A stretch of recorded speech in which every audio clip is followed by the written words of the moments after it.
अब सूर्य और चंद्र से शक्तिशाली कौन होगा, लेकिन उनको भी ग्रह अपने बंधन में बांध लेते।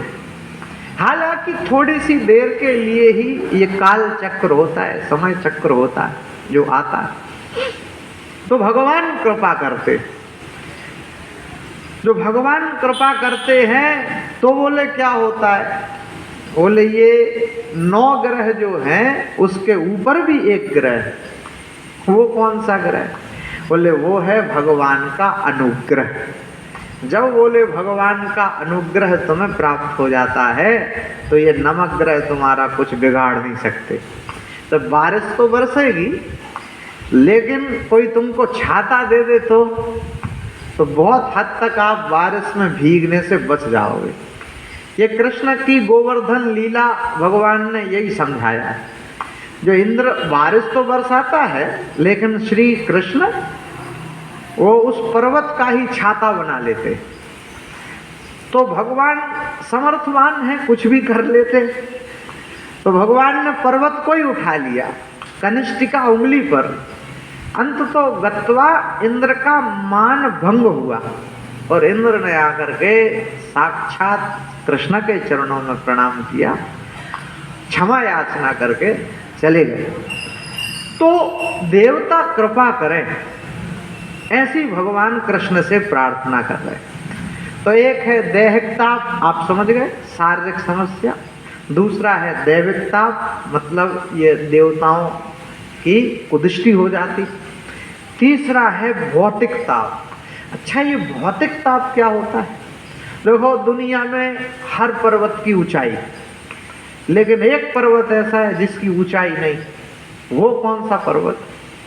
श्री तुलसीदास जी कहते हैं, ग्रह कारज नाना जंजाला ते अति दुर्गम शैल विशाला। तो ग्रस्त घर के कार्य, वो इतना बड़ा पर्वत है, इतना बड़ा पर्वत है कि कोई उसकी ऊंचाई नाप नहीं पाया। तो ऐसी भगवत कृपा है।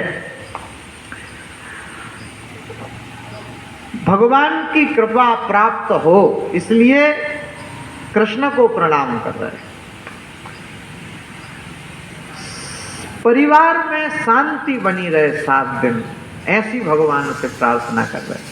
अब लड़के से कुछ कह रहे, वो कुछ कर रहा, लड़की से कुछ कह रहे, वो कुछ कर रही।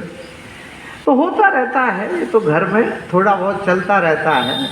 अब संसार अपने हिसाब से चल नहीं सकता, और हम दुखी इसलिए कि संसार को अपने हिसाब से चलाना चाहते आज तक कोई चला नहीं पाया। भगवान कृष्ण कहते हैं, हमारी संतान ने खुद हमारी बात नहीं मानी, आपको स्मरण होगा। तो हम सोचते हैं पत्नी हमारे हिसाब से चलने लग जाए। शंकर जी कहते हैं, हमारी पत्नी खुद हमारे हिसाब से नहीं चल पाई सती, तो फिर तुम्हारी कैसे चल जाएगी? तो ऐसे चलता रहता है, लेकिन शांति बनी रहे, ये महत्वपूर्ण है। और जब स्थितियां विपरीत हो तो प्रभु की शरण में आकर के प्रभु की भक्ति में लीन हो जाओ। श्री कृष्णाय वयम नुमा। कृष्ण को प्रणाम किया, बोल नहीं, श्री मतलब श्री राधा, श्री राधा, श्री मतलब लक्ष्मी, श्री मतलब सीता। पहले उसको लंका बोलते थे, जब से सीता जी लंका में पहुंची तब से श्रीलंका बोलने लगते। तो श्री मतलब सीता, श्री मतलब लक्ष्मी। श्री सूक्त का पाठ होता है, तो वो लक्ष्मी जी का पाठ। तो श्री मतलब राधा, राधा सहित कृष्ण को प्रणाम किया। श्री कृष्णाय वयम नुमः। इसलिए पहले शक्ति, बाद में ब्रह्म, इसलिए सब पहले बोलते गौरी शंकर। पहले गौरी, बाद में शंकर, पहले लक्ष्मी, बाद में नारायण। कोई ऐसे नहीं बोलता नारायण लक्ष्मी, नहीं, लक्ष्मी नारायण, राधे श्याम। कोई ऐसे नहीं बोलता श्याम राधे, नहीं, राधे श्याम। पहले सीता, बाद में राम, सीताराम। तो ऐसी महिमा। श्री कृष्णाय वयम नुमः। देखो, नमः शब्द नहीं लिखा, नुमः शब्द लिखा है।